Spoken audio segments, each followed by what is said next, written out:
Is it still worth starting on Duskhaven right now, making a new character and trying to enjoy all the content? Or is the server dead with no chance of redemption? Despite the current subpar status of the realm, I would argue that yes, right now could be a good time to start playing on Duskhaven. It's both better and worse than a few months ago for a few reasons. Before we get into it, if you like this kind of videos and want to support smaller content creators, consider liking the video and subscribing to the channel. First off, if you're not sure what Duskhaven is really about, allow me to introduce you. It's a Vanilla Plus realm based on a Wrath of the Lich King core, which means the level cap is 60 and the basic content is based on the world of Azeroth. There are significant quality of life changes. There is tons and tons of custom stuff on Duskhaven, such as heroic versions of old raids, completely new raids, Mythic Plus versions of old school dungeons, custom pseudo classes such as the Stone Warden, Melee Hunter, Demon Hunter, Tinker, Bard and Monk, new gear for all specs,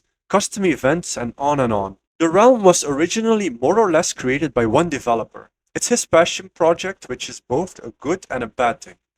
Good because it's clear he loves World of Warcraft and is dedicated to it. Bad in that he might have taken on too much to handle and doesn't seem to handle criticism well, because there are still plenty of rough patches in Duskhaven. The realm is mid-progression, which means AQ just got released, with Naxxramas and beyond to follow later this year.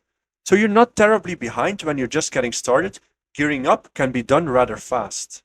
Alright, now that you're up to speed on what this realm is all about, let me immediately tackle the elephant in the room, and the main reason why it might not be worth starting on Duskhaven. The population has decreased significantly compared to a few months ago, to the point where it's getting difficult to get raids together, sometimes even groups. This sucks, and Duskhaven has a few other issues which I've talked about in a previous video.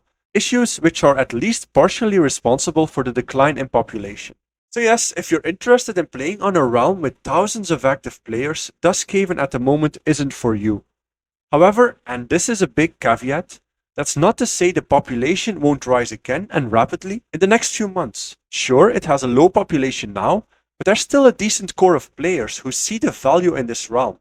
And there is still plenty of new and interesting content coming out at a good pace, which I'm sure will bring back old players and attract new ones. So why would you start now and not wait until players come back? What makes it worth starting on Duskhaven now?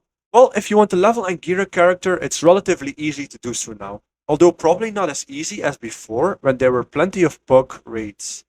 Leveling is pretty fast, especially if you do it during the 15% more quest experience week. Why not level a character in the hardcore mode, which will allow you to see and experience most of Duskhaven's custom leveling content, and once you hit level cap, you'll get a unique mount and the title Hellblazer. When you're level 60, you can get very decent gear by just doing 5-man content. Mythic Plus grants good items, and a new season is coming out soon, with hopefully new and upgraded rewards. Karazhan and the Calling of Stratholme have recently been released, which are 5-man content with good drops, and running them gets you reputation, which you can use to purchase more gear. There are plenty of upcoming 5-man dungeons, which undoubtedly will drop decent loot as well. In addition to them dropping in raids, you now get Marks of the Raider for 5-man content too, which can be exchanged for Blackwing Lair level loot. Although you do need a lot of them, so I hope more ways to attain them become available, or the amount needed gets reduced. And let's not forget, if you just join a guild in your time zone, you can definitely participate in all the content you want, without having to worry much about the low population. That's mainly a concern for pickup groups. And on a final note, while lag and disconnects were definitely a problem months ago, I'm happy to say that these issues have now been resolved, and you can play on Duskhaven without any concerns. So in summation, despite the population issues, it is definitely worth starting now on Duskhaven and becoming part of the community. Consider this a preparation phase, getting your character ready for the upcoming raids and so on in 5-man content. That's all I've got for now. I'd like to hear your thoughts. If you play on Duskhaven, how do you see the realm's future? If you don't anymore, why did you quit? Let me know in the comments below. Thank you all so much for watching and see you in the next video.